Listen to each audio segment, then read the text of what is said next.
How to read, recognize, and master medical terminology for your exams and real-world use. My name is Ollie. I have a master's degree in molecular medicine, and I've been tutoring anatomy and physiology for about 5 years now. All of my notes can be found on my website that is linked in the description of this video. And all the other places that you can find me, like TikTok, Instagram, and Substack, can all be found in the description as well. Now, when it comes to medical terminology, you can really decode it, breaking it down into 4 steps.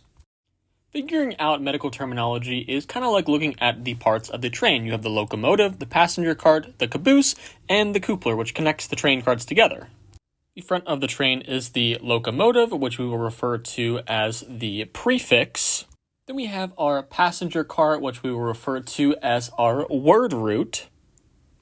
Then last up here, we have the coupler, which connects the trains together, and then we have the caboose.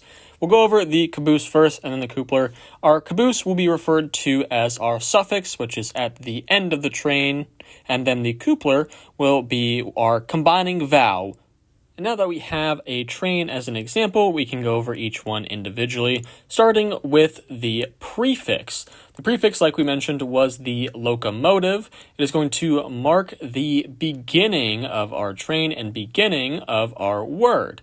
And the purpose of this is to add meaning to our word root. Next up, we have our word root. We referred to this as our passenger car, like we used in our train example.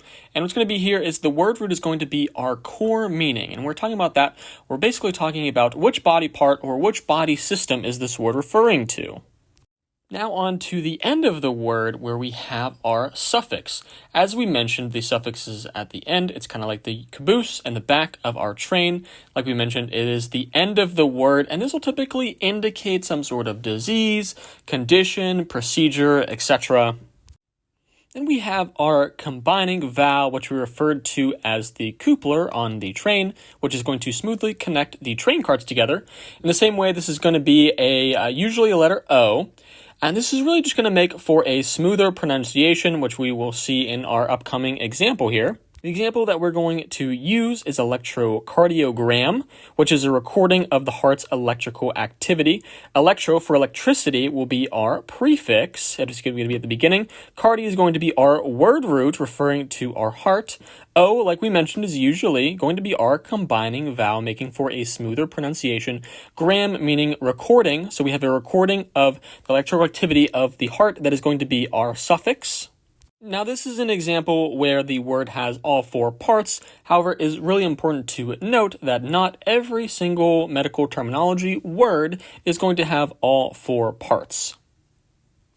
This was the tutorial on how to read and recognize medical terminology. Please let me know if you guys have any questions down in the comments. Thanks for watching.